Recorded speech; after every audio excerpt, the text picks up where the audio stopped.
నమస్కారం. బీఆర్కే భక్తి ఛానల్‌కి స్వాగతం. నేను మీ కీర్తి. ఈరోజు మనతో పాటు ఉన్నారు ప్రముఖ ఆధ్యాత్మికవేత్త, జ్యోతిష్య పండితులు బ్రహ్మశ్రీ సుభాష్ శర్మ గురువుగారు మనతో పాటు ఉన్నారు. గురువుగారిని అడిగి మనకున్న సందేహాల్ని నివృత్తి చేసుకుందాం. నమస్కారం గురువుగారు. శ్రీమాత్రే నమః. గురుగారు, రేపు మహాశివరాత్రి రాబోతుంది కదా, 26. మహాశివరాత్రి రోజు పాటించాల్సిన నియమాలు ఏంటి? జాగారం ఎలా చేయాలి, ఉపవాసం ఎలా ఉండాలి అనేది తెలియజేయండి. తప్పకుండా అమ్మ. ముందుగా ప్రేక్షకులందరికీ శ్రీమాత్రే నమః, శ్రీ గురుభ్యో నమః. నమో దేవ్యై మహాదేవ్యై శివాయై సతతం నమః. నమ ప్రకృత్యై భద్రాయై నిహతాం ప్రణతాస్మిత. అద్భుతమైనటువంటి శివరాత్రి, అందులోనూ జన్మానికి ఒక శివరాత్రి అని చెప్పడం జరిగింది శాస్త్రం నందు. ఈ శివరాత్రి అన్ని శివరాత్రుల్లా కాదు. ఈ మహాశివరాత్రి పర్వదినం అనేటటువంటిది 144 సంవత్సరాల తర్వాత వచ్చినటువంటి అద్భుతమైనటువంటి శివరాత్రి. అందులోనూ కుంభమేళతో కలిసి వచ్చినటువంటి శివరాత్రి. అందులోనూ గ్రహమండలంలో అన్ని గ్రహాలు ఒకే కక్షలో వచ్చేటటువంటి అద్భుతమైనటువంటి శివరాత్రి ఈ మహాశివరాత్రి. ఈ శివరాత్రి పర్వదినాన్ని ఏ మానవుడైతే వినియోగించుకుంటాడో వాడి జన్మ ధన్యమైపోతుంది.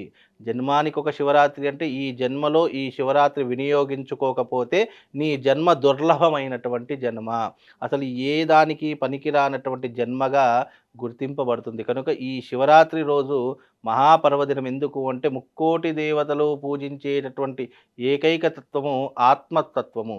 ఆ ఆత్మస్వరూపాన్ని నిండుకొని ఉన్నటువంటి వాడే పరమశివుడు. ఆయనను ఈ శివరాత్రి రోజున పూజించిన, అర్చించిన, ధ్యానించిన, ఆయన యొక్క నామస్మరణ చేసినా చాలు మనలో ఉన్నటువంటి అంధకారాన్నంతటినీ తొలగించేటటువంటి వాడు ఆ పరమశివుడు. అంత విశేషమైనటువంటిది ఈ శివరాత్రి. అందులోనూ ఈ మహాశివరాత్రి శ్రవణ నక్షత్రయుక్తంతో కూడుకొని వస్తుంది కాబట్టి మనందరికీ కూడా ఆయురారోగ్యాదులతో పాటు ఐశ్వర్యాదులను కురిపించేటటువంటి అమృత స్వరూపుడైనటువంటి వాడు పరమేశ్వరుడు. ఈ ప్రతి శివరాత్రికి అందరికీ తెలిసింది ఏంటంటే, శివరాత్రి వచ్చిందంటే అభిషేకం చెయ్యాలి, జాగరణ చెయ్యాలి, చక్కగా ఉపవాసం ఉండాలి, దాంతో శివరాత్రి పూర్తయిపోతుంది అని చాలామంది విశ్వసిస్తారు. కానీ శివరాత్రి రోజు చేయవలసినటువంటి విధానాలు మన శాస్త్రం నందు ఎన్నో రకాలైనటువంటి పద్ధతులను చెప్పడం జరిగింది. శివరాత్రి రోజున బ్రహ్మ ముహూర్తంలో లేవడం అనేటటువంటిది మొట్టమొదటి పద్ధతి. ఆ తర్వాత బ్రహ్మ ముహూర్తంలో లేచిన తర్వాత నీ ఇంటిని శుభ్రపరచుకొని నీ ఇంట్లో మొట్టమొదట పూజను ఆచరించి దీపం వెలిగించి ఆ తర్వాత శివారాధన చేసుకోవడం రెండవ పద్ధతి. ఆ రోజున తప్పకుండా నీ దగ్గరలో ఉన్నటువంటి శివాలయానికి వెళ్ళి అక్కడ చక్కగా స్వామివారికి అభిషేకాది క్రతువులు నిర్వహించడం మూడవ పద్ధతి. నాలుగవది ఏంటి? సేవా తత్పరం. సేవ అంటే ఈ యొక్క శివరాత్రి రోజున ఏ సాధకుడైతే ఈ దేవాలయాలలో కానీ లేదా పేదవాళ్లకు కానీ ఇంత ఫలదానం చేస్తాడో లేదా నీటి దానం చేస్తాడో వాడి జన్మ తరించబడుతుంది. అందులోనూ ఈ మహాశివరాత్రి రోజున 4 కాలాల పాటు శివుణ్ణి అర్చించడం, పూజించడం జరిగేటటువంటి అద్భుతమైనటువంటి యోగము. అందులోనూ ఈ యొక్క 4 కాలాలేవి? ఉదయకాలం, ప్రాతకాలం మొట్టమొదటి కాలము, మధ్యాహ్న కాలము, సాయంకాలం ప్రదోష కాలము, తర్వాత రాత్రి 12 గంటలకు నిశీ సమయము లింగోద్భవ పూజ అని చెప్పి చేస్తూ ఉంటారు. అంటే పరమశివుడు పుట్టినటువంటి రోజు కొన్ని శాస్త్రాల్లో చెప్పడం జరిగింది. మరికొన్ని శాస్త్రాల్లో శివపురాణంలో పరమేశ్వరుడు ఆవిర్భవించినటువంటి రోజు, మరికొన్ని శాస్త్రాల్లో శివుడు పార్వతీదేవిని కళ్యాణం చేసుకున్నటువంటి రోజు. అందుకే కొన్ని శివాలయాల్లో ఈ రోజున ప్రత్యేకంగా శివపార్వతుల కళ్యాణం కూడా చేయడం ఆనవాయితీగా రావడం జరుగుతుంది. ఏదేమైనప్పటికీ శివరాత్రి రోజు 144 ఏళ్ల తర్వాత వచ్చినటువంటి అద్భుతమైనటువంటి శివరాత్రి. ఈ శివరాత్రి రోజున పరమేశ్వరుడు చక్కగా జాగరణ అన్నాం. జాగరణ అంటే అర్థం ఏంటి అంటే, ఈ రోజున సూర్యోదయంకి లేచాము, మరుసటి రోజు సూర్యోదయం వరకు మెలకువగా ఉంటేనే అది సంపూర్ణమైనటువంటి జాగరణ. అయ్యో నా టైంలో వాచ్లో 12 దాటిపోయింది కదా, ఇక డేట్ దాటిపోయింది కదా, ఈ రోజు ముగిసిపోయింది, ఇక మనం పడుకుంటే అయిపోతుందని చెప్పి రాత్రి 12 గంటల వరకు మెలకు ఉండి కరెక్ట్ 12:30 తర్వాత పడుకొని ఉంటూ ఉంటారు. చాలామంది ఇదే చేస్తున్నారు తప్పులు. కానీ జాగరణ అంటే ఈరోజు సూర్యోదయం నుంచి మరుసటి రోజు సూర్యోదయం వరకు మెలకువగా ఉంటే అది సంపూర్ణమైనటువంటి జాగరణ అవుతుంది. ఇంకోటి ఏంటి? శివరాత్రి రోజున చేయవలసింది శివారాధన. చాలామంది జాగరణ అన్న పేర్లతో ఏం చేస్తుంటారో తెలుసా? టీవీల ముందు అతుక్కుపోతారు, సినిమాలు, సీరియళ్ళు ఇవే చూస్తూ ఉంటారు, లేదా కాలయాపన చేస్తూ రోడ్ల మీద పడి తిరుగుతూ ఉంటారు. ఎప్పటికీ కూడా ఇలాంటి తప్పులు చేయకూడదు. ఎందుకు? శివరాత్రి వచ్చింది అంటే నువ్వు జాగరణ ఎందుకోసం చేయాలి అంటే శివనామస్మరణ చేస్తూ నీ జీవితాన్ని తరింపజేసుకో. లేదు అంటే శివుడికి సంబంధించినటువంటి విషయాలు శివ పురాణం లాంటి గ్రంథాలు చదువుకో. అలాగే శివుడికి సంబంధించినటువంటి ఆధ్యాత్మిక కథలను నువ్వు తెలుసుకొని జ్ఞానాన్ని నింపుకోవడానికి నీకు జాగరణ అని ఇచ్చారు తప్ప కాలయాపన చేయడానికో, అనవసరమైనటువంటి వ్యర్థమైనటువంటి మాటలు మాట్లాడడానికో, టైంపాస్ చేయడానికో జాగరణ పెట్టలేదు. అందుకే జన్మానికి ఒక శివరాత్రిని ఊరికే చెప్పలేదు.